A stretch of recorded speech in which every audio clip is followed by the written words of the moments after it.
A lot of this isn't going to make sense to you, and I'm sorry about that. I'm just going to start at the beginning, with the house.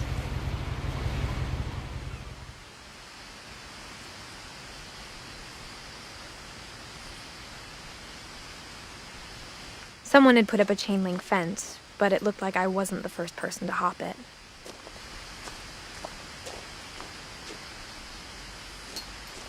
My brother Milton disappeared when I was 4. It was like the house just swallowed him up.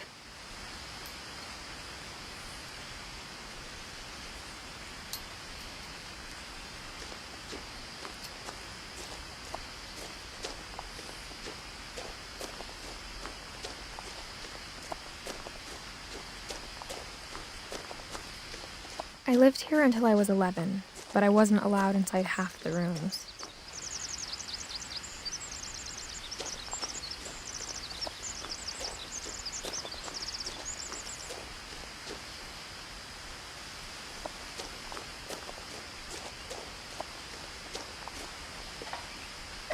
Inside the mailbox were bills from 7 years ago, marked urgent, open immediately.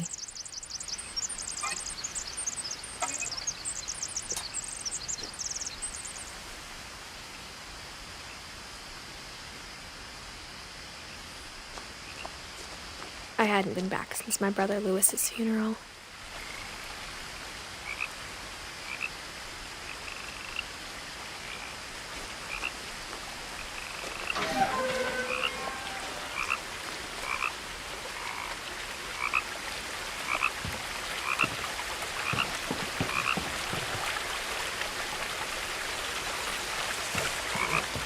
In her will, my mother left me a key, but didn't tell me what it unlocked. Maybe she thought I'd know, or she thought that the mystery would be enough to bring me back.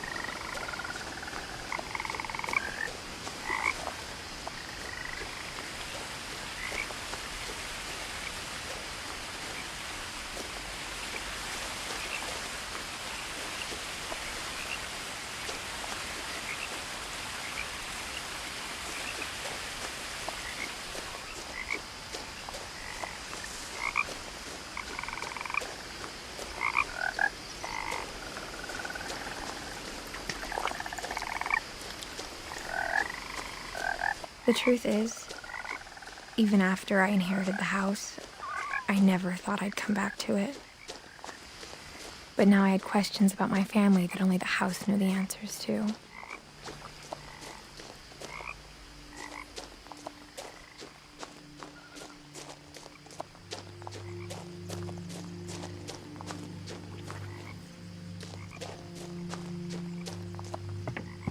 The woods around the house have always been uncomfortably silent, as if they're about to say something but never do.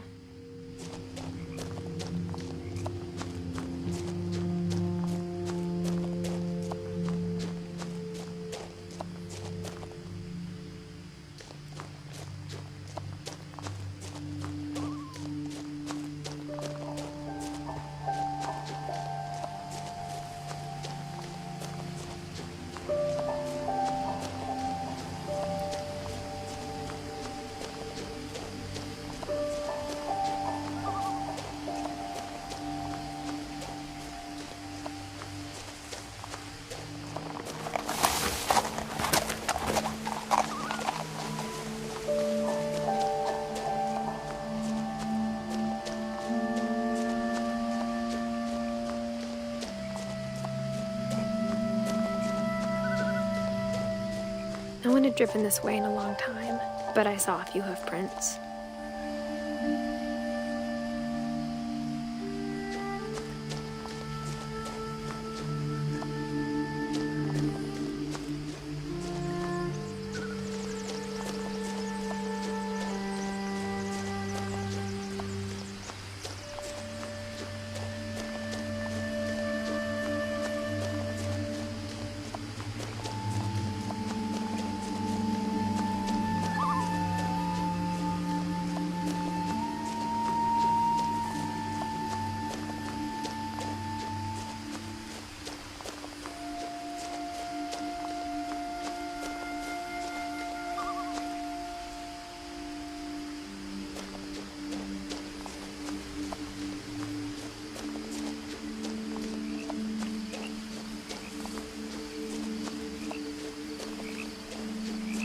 The house was exactly like I remembered it, the way I'd been dreaming about it.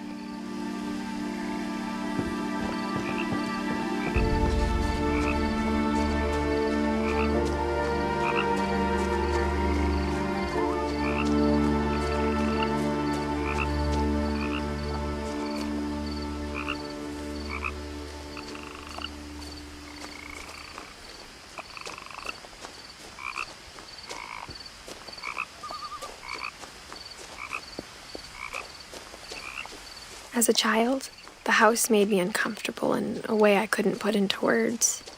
Now, as a 17-year-old, I knew exactly what those words were. I was afraid of the house.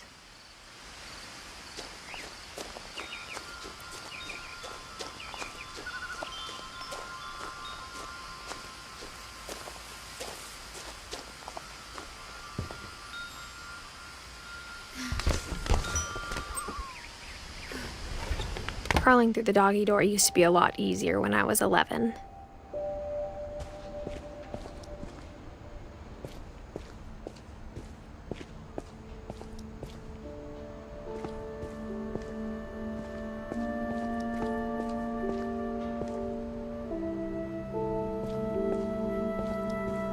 For the first time in years, I felt like I was home. But instead of a family, there were just memories of one.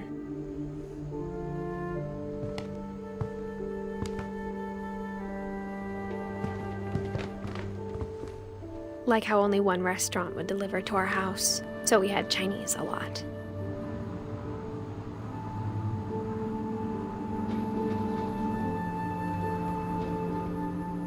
Or how after Louis started working at the cannery, we all got sick of eating salmon. Except our cat, Molly.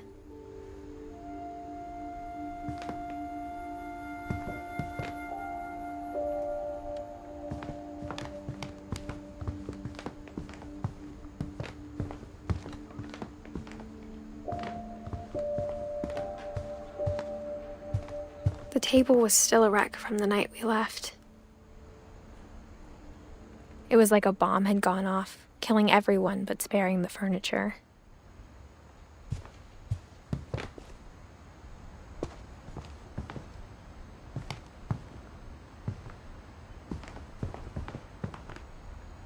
My mom was the only one of us who could imagine Great-Grandma Edie living in a nursing home.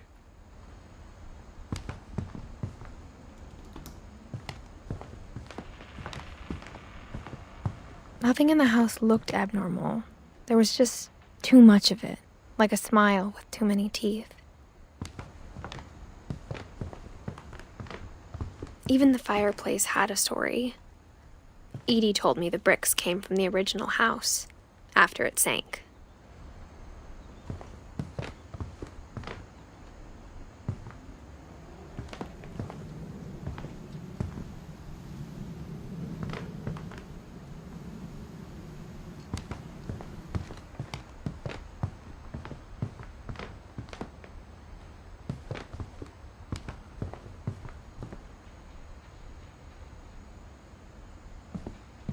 Mom always told me to stay out of the basement, so I wasn't too surprised when the key didn't fit.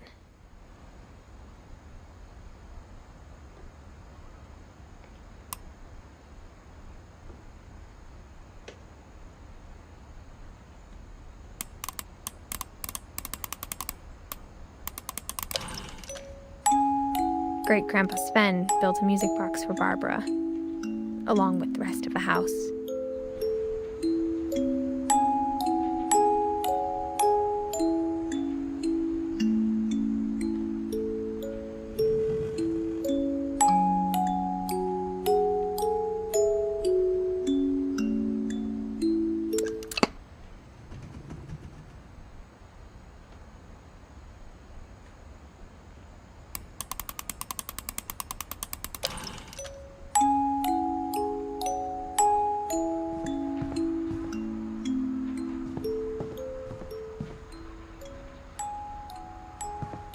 A lot of things got left behind in the whirlwind of that last night.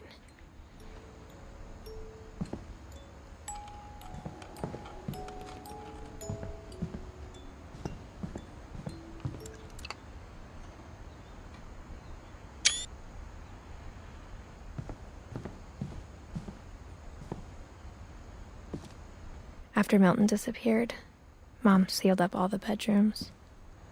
Then Edie retaliated and drilled peepholes.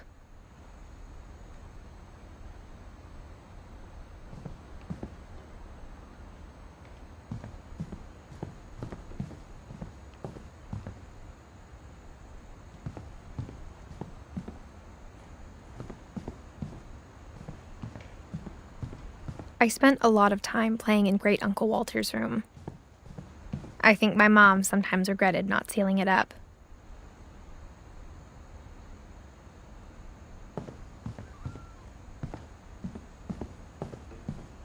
Lewis told me there were secret passages, but I never believed him.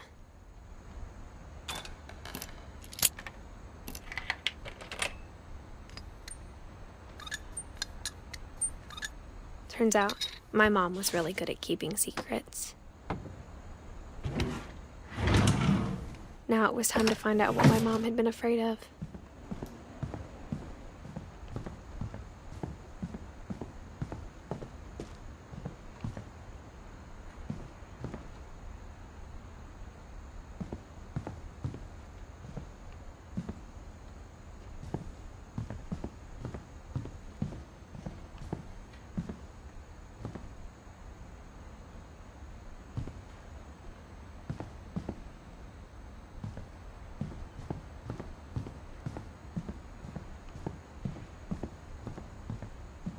Whenever people ask me about my family, the first thing they always want to know about is Barbara.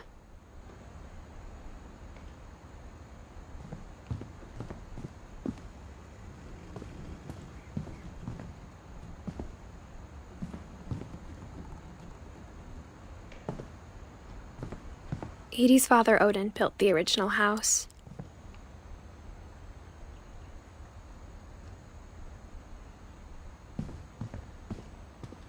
Mom must have locked the third-floor stairs on the night we left.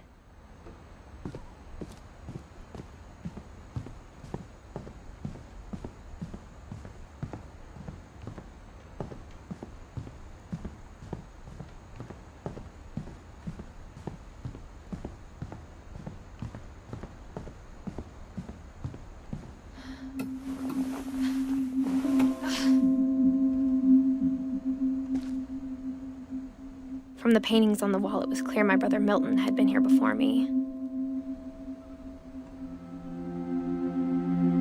Reading this, maybe it sounds like I had a plan.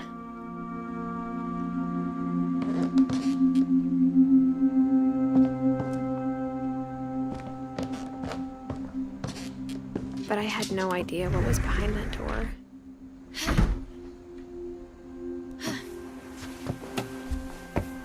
Just like I had no idea where all this was gonna lead. Molly's gerbil had a tiny bedroom with its own even tinier gerbil cage. I grew up looking at Molly's room through the peephole.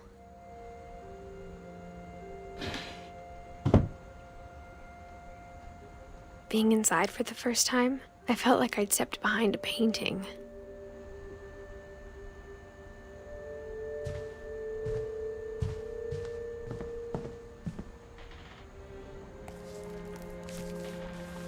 December 13th, 1947. Dear Diary, I'll be gone soon, but I wanted to tell somebody about what's gonna happen.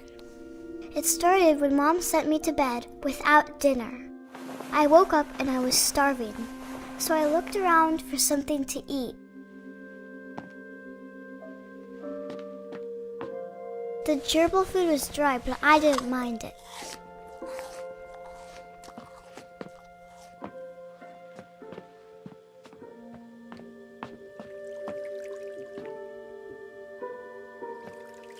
I thought about eating Christopher, but I held back.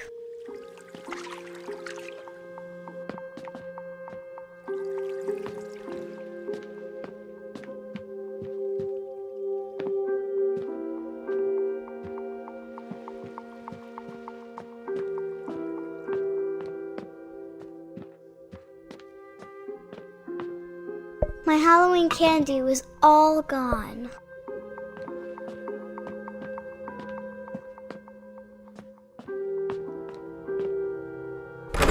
Mom, can I come out now?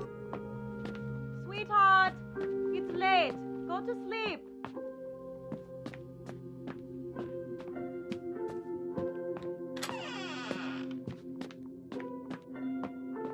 I kept eating and eating.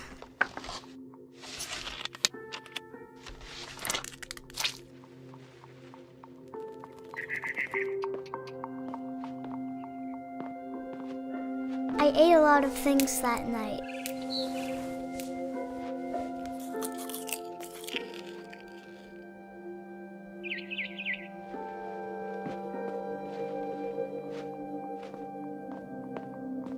Then I heard chirping outside my window.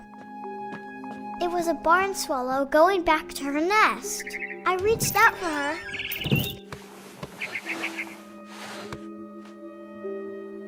And suddenly, I was a cat.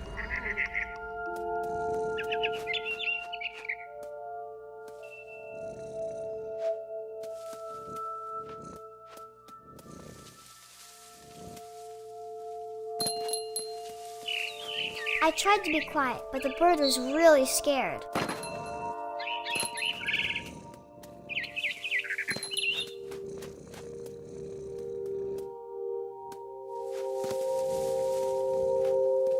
Mom and Dad didn't even look at me.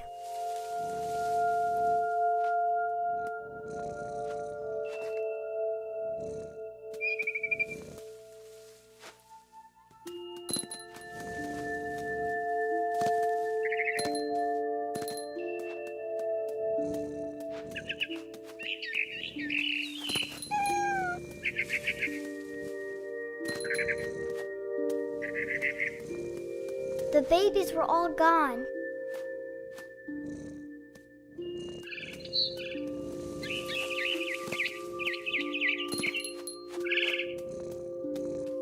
I jumped and I almost got her.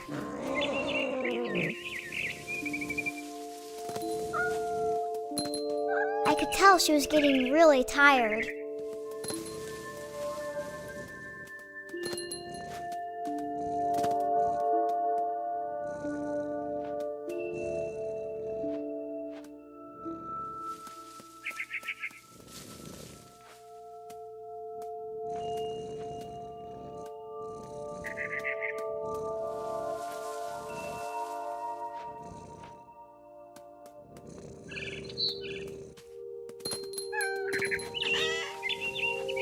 Now I was up in the big tree.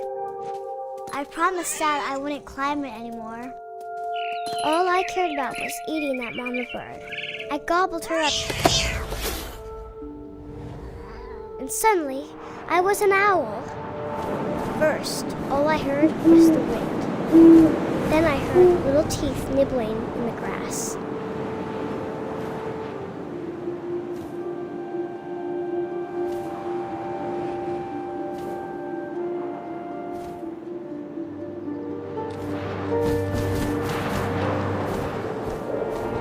Rabbits.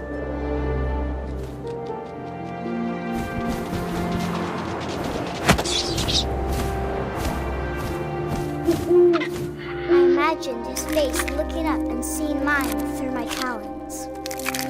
I swallowed him up and I didn't chew one bit. Then I flew off to find something bigger.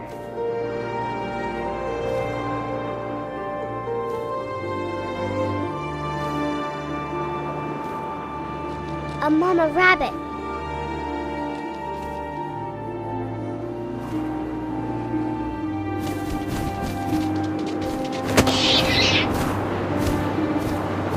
She was almost too big to carry. I started choking, but I couldn't stop eating. And suddenly, I was a shark.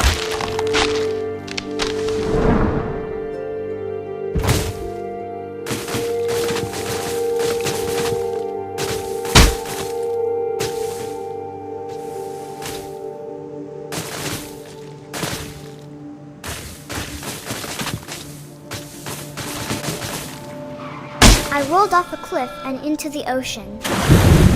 Now, I was hungrier than ever.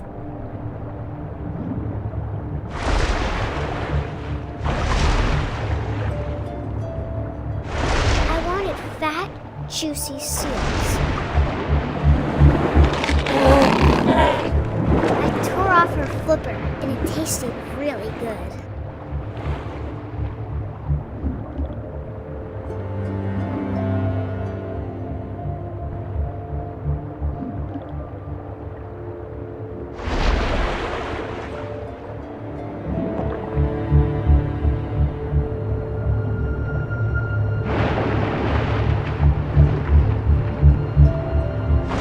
Grabbed on tight. But I was so hungry, I jumped out of the water. When I opened my eyes, everything had changed.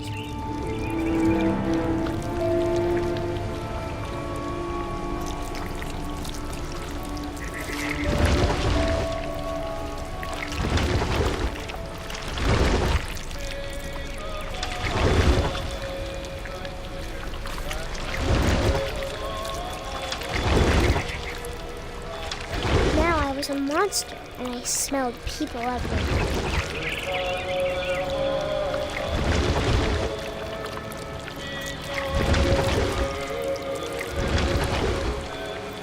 I was big, but I moved real quiet.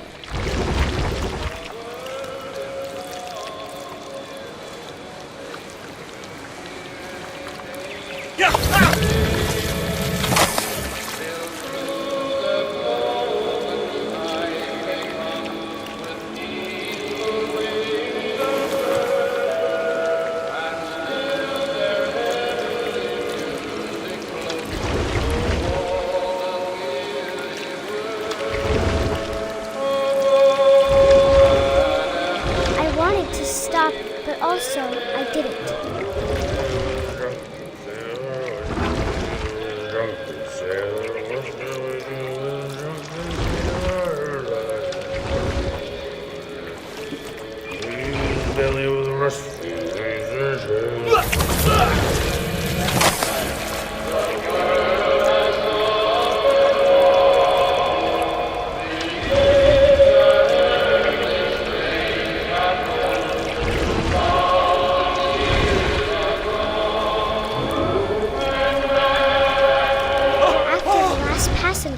I was still hungry. And across the water, I smelled something new. Something I had to have, so I swam towards it.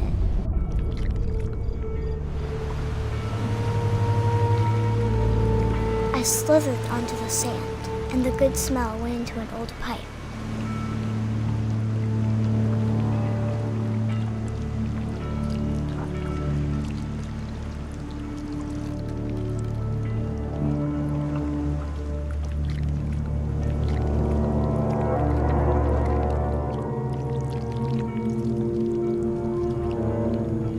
I got closer and closer.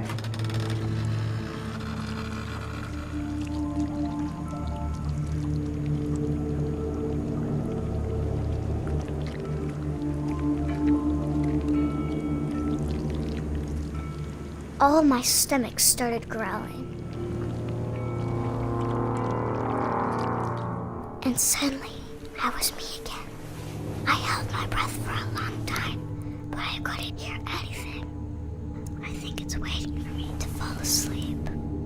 not going to wait much longer. It needs to feed, and we both know I will be delicious.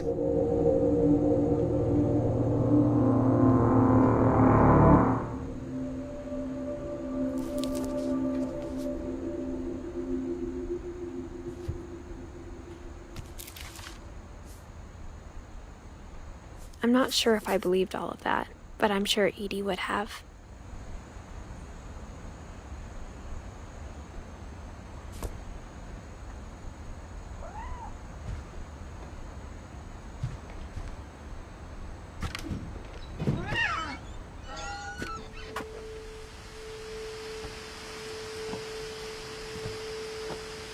This will be obvious later, but my mom never told me any of these stories.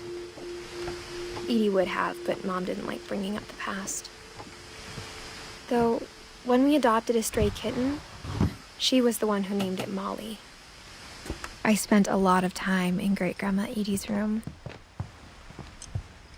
Louis died a week before we left, but Edie had already started to memorialize him. Her room was like a museum. For 500 years, the Finches have been famous throughout Norway for their fortune and misfortune. Odin Finch buries the latest victims of the family curse, his wife Ingeborg and their newborn son, Johan. On January 7th, 1937, he set sail with his family and his house, hoping to leave the curse behind. But 40-foot waves off the coast of Washington send the house and Odin to the bottom of the sea.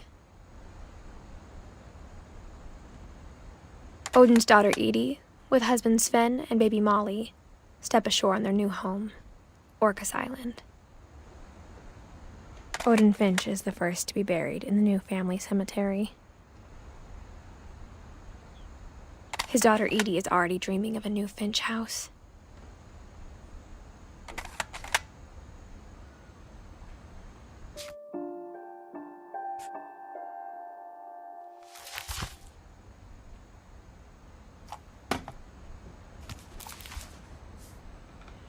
Whatever's wrong with this family, it goes back a long ways.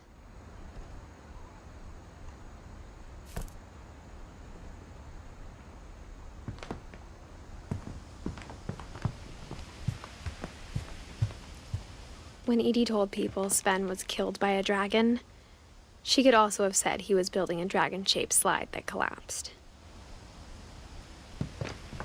Edie gave a big interview about a mole man living under the Finch house. My mom was furious.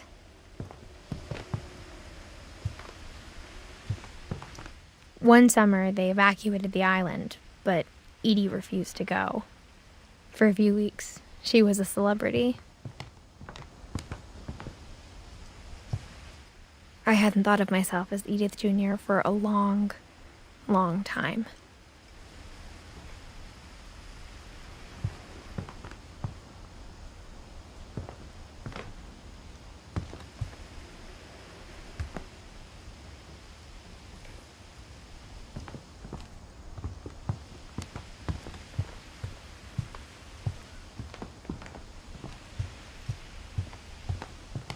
Even in her 90s, sometimes Edie seemed a lot younger than my mother. The only trace Grandpa Sam's first wife Kay left on the house was the pink bathroom.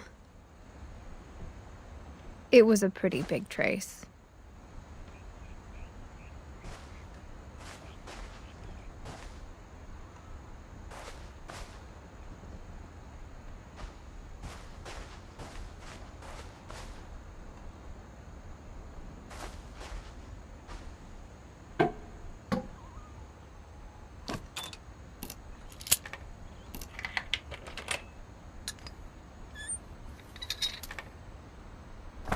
There's a secret in this bathroom. It's in the last place you would look. It isn't in the cupboard. It's hidden in this book.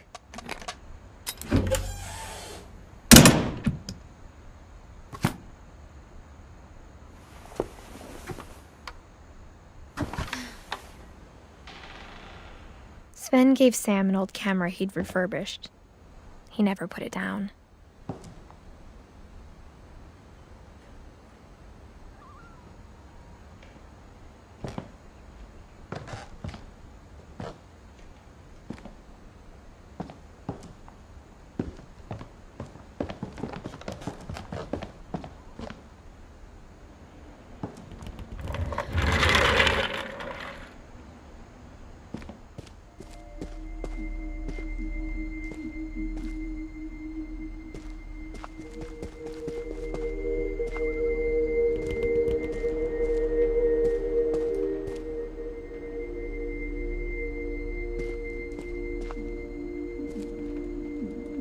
I knew Grandpa Sam had a twin, and that he never talked about him.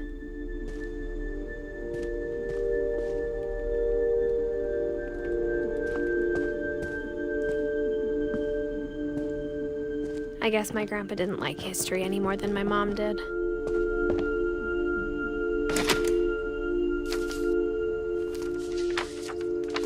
How I Want to Remember My Brother by Sam Finch. The thing I remember is that when he made up his mind, that was it.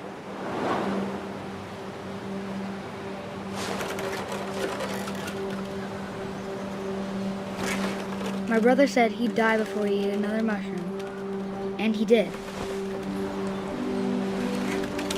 At Barbara's funeral, we swore we'd never be afraid again, and he wasn't. I think Calvin always wanted to fly. Sam! Calvin! Dinner's ready! Coming! But that day, he finally made up his mind to do it. I told him going around was impossible. Maybe if I hadn't said that,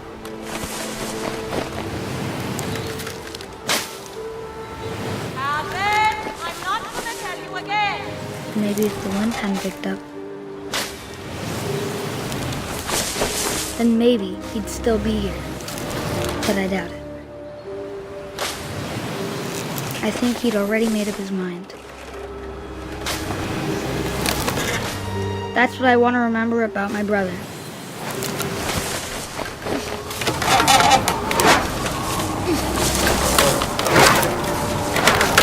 The day he made up his mind to fly. And he did.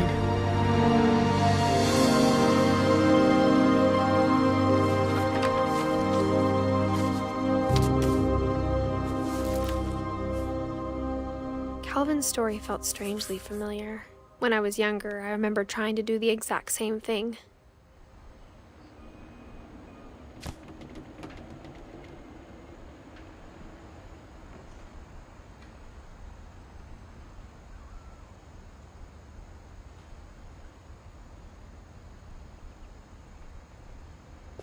After the funeral, Edie roped off Calvin's half of the room.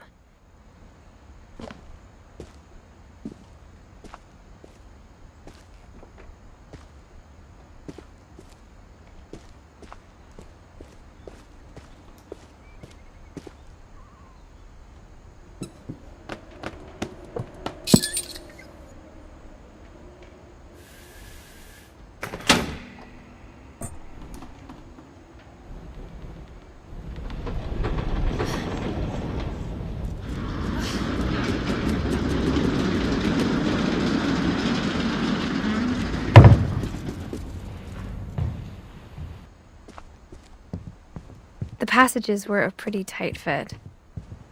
They'd obviously been built for smaller hands and bellies.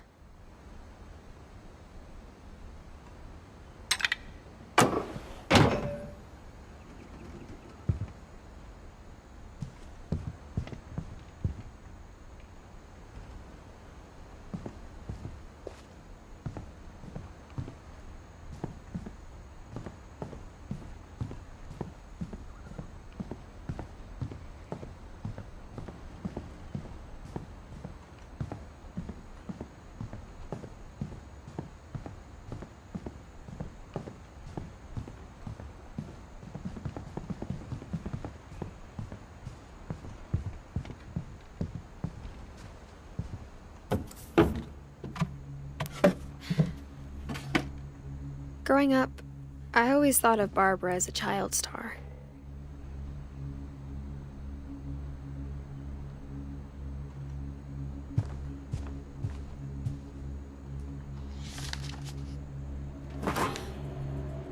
Of all the stories people wrote about Barbara's death, I'm surprised Edie saved this one.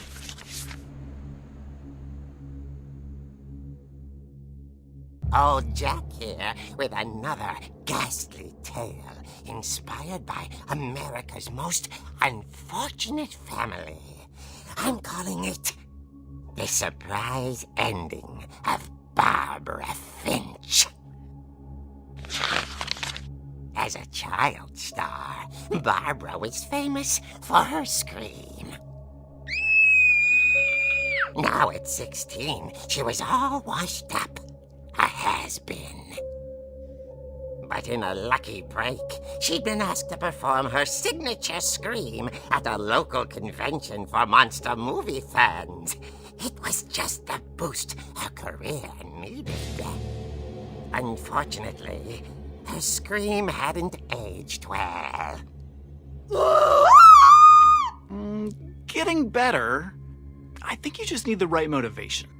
Her biggest fan and current boyfriend, Rick, was about to demonstrate when... Now that was a great scream. It was Barbara's father, Sven. He'd slipped into a table saw and had to be rushed to the emergency room.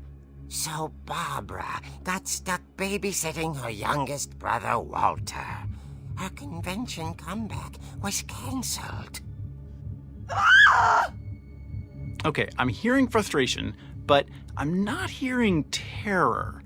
What if I tried... A gang of hoodlums in Halloween masks have been terrorizing Orcas Island tonight. Police are urging residents to... That came from the basement. You're right! Also, I loved your delivery on that. Why is your basement door locked? Because my dad likes making puzzles and secret passages. There's a key hidden in the music box. The secret is to keep winding and winding until finally the key pops out. Thanks, babe. I'll be back in a sec.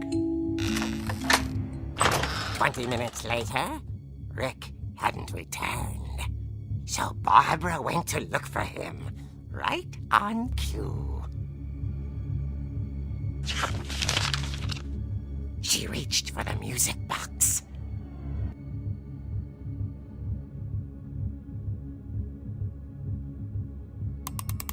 And as she wound the key, she listened for Rick, but the house was silent.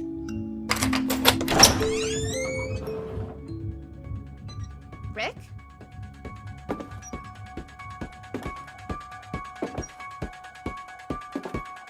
She found Rick's crutch and imagined the worst.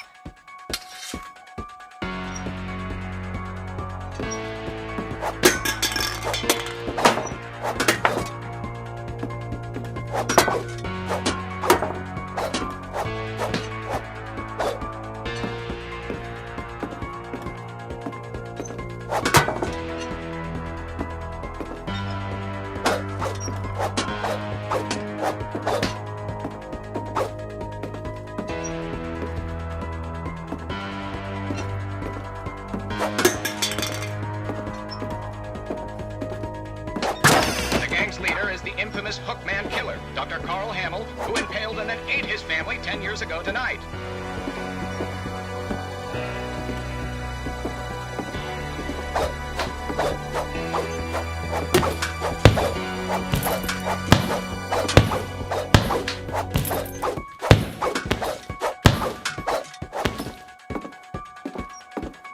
The old fridge rattled and grew still.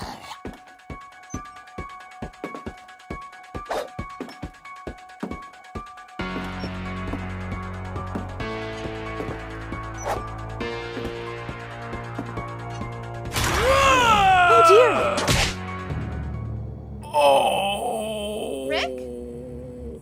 Barb, relax. I was just trying to scare you to help you find your scream. Well, I'm not scared, Rick. I'm furious. Then act furious. all I'm getting from you now is that you're hurt and confused and She threw him out, but she kept a little something to remember him by. Barb, have you seen my other crutch? And she was still holding it when she fell asleep watching the Late Late Picture Show. Hours later... Barbara! Walter, what's going on up there? Ah! Okay, I'm coming up, but if this is a trick, you're dead, Walter.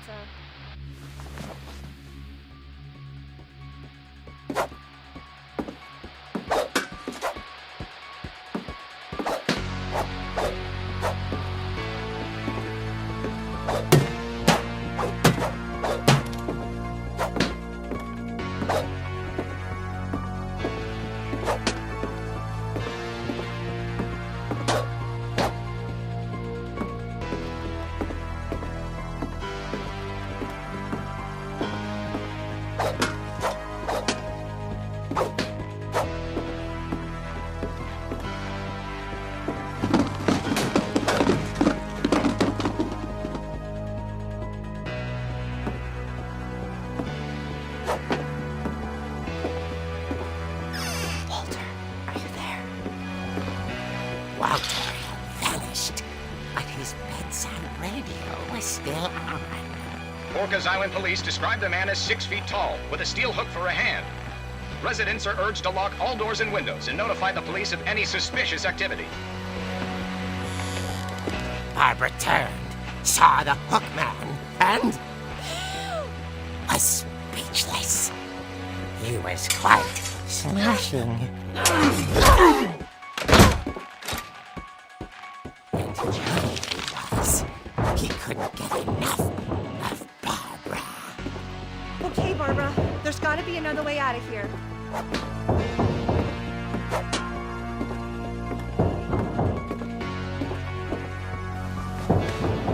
That night, she played her part beautifully.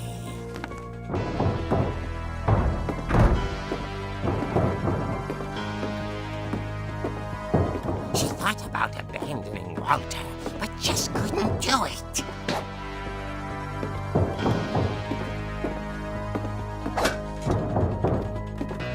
Molly's door hadn't been opened in years. The hinges groaned.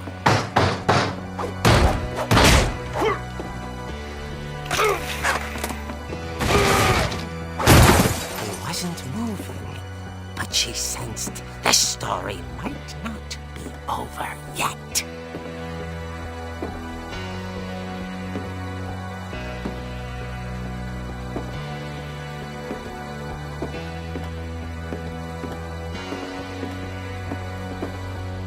The hookman had vanished. She listened for his breathing, but all she heard was...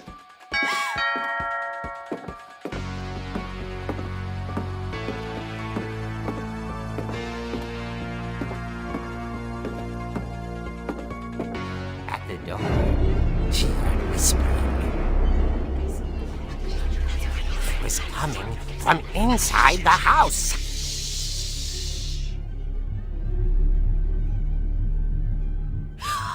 Oh dear.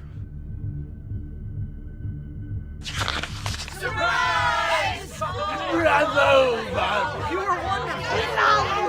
monsters had come to surprise her. For Barbara, it was a dream come true.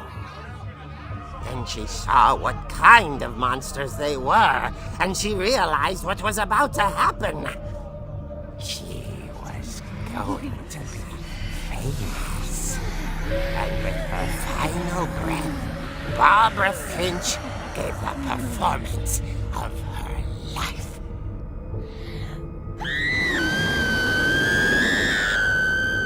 I wasn't there myself, but I hear Barbara was magnificent. Poor girl. She had a taste for stardom. But unfortunately, so did her fans. Of course, the police blamed it all on poor Rick, who disappeared the same night.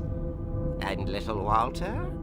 Hiding under his bed the whole time. He took it all pretty hard, but that's another story.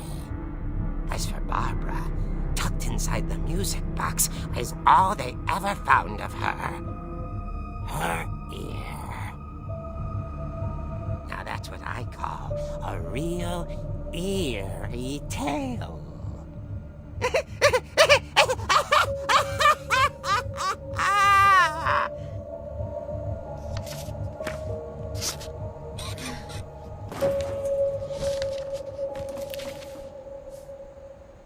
Edie told me all Barbara wanted was to be remembered, as absurd as that comic was. Maybe what Edie saw was a happy ending.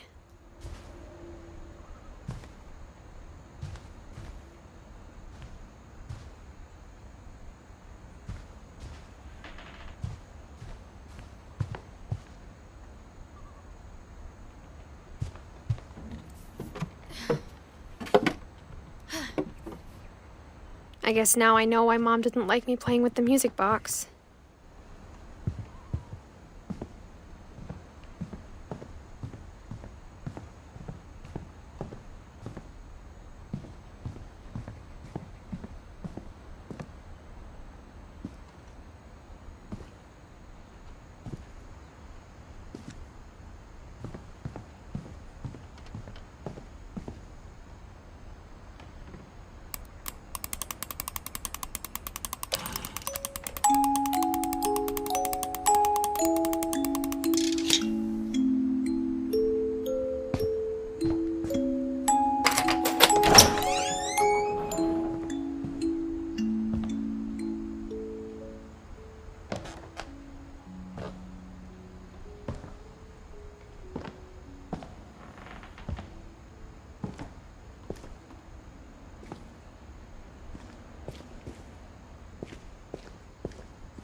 Mom said the basement was off limits, unless I wanted another tetanus shot.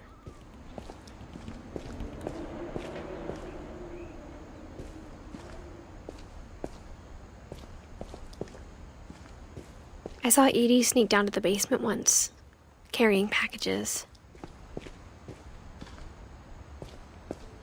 I thought maybe she was hiding presents. It turned out she was hiding a lot more than that.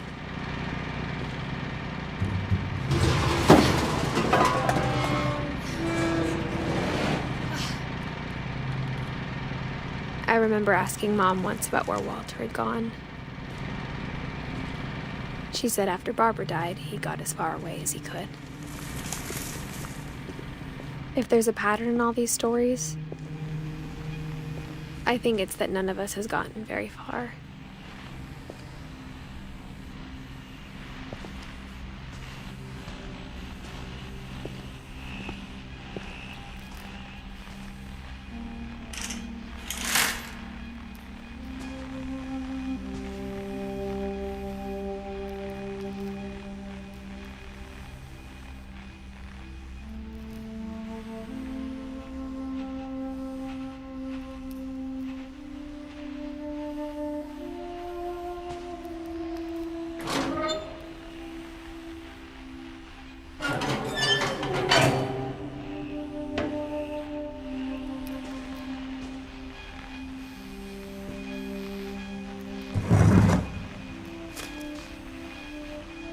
Goodbye, everyone. I can't believe I've been down here for 30 years. On that first day, after the shaking started, I didn't think I'd survive a week.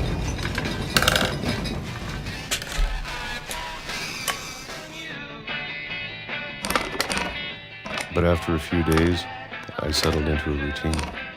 That's what kept me sane. Having a schedule, living for today. I always expected to be dead tomorrow. But if you wait long enough, you get used to anything.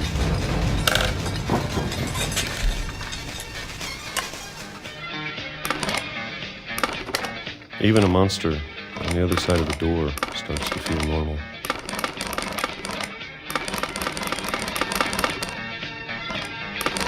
almost friendly.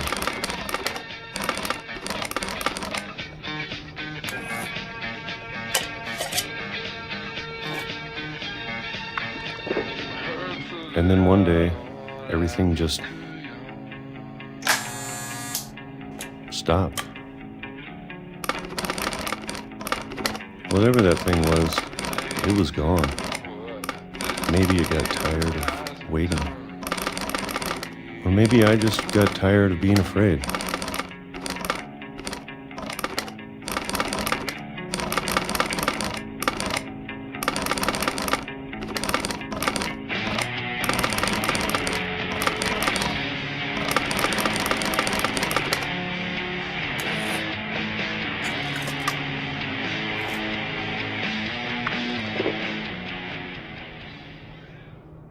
It's been a week now, the longest in 30 years.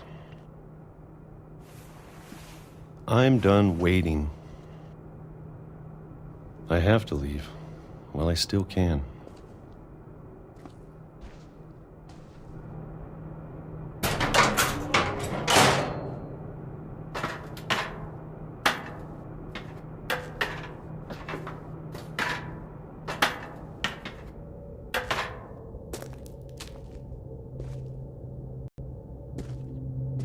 I know it's out there, somewhere. Whatever killed Barbara and Molly and Calvin.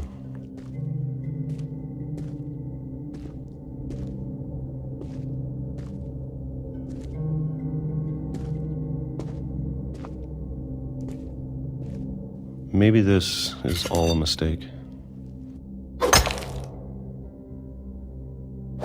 But I need to stop living the same day, even if it kills me.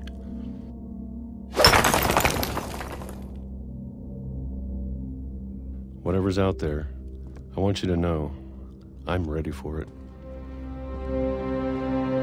I'm going to appreciate all of it, especially the food. I don't mind if I only have a year left, or a month, or a single week. I'd be happy with one more day. I can already imagine the sun on my face.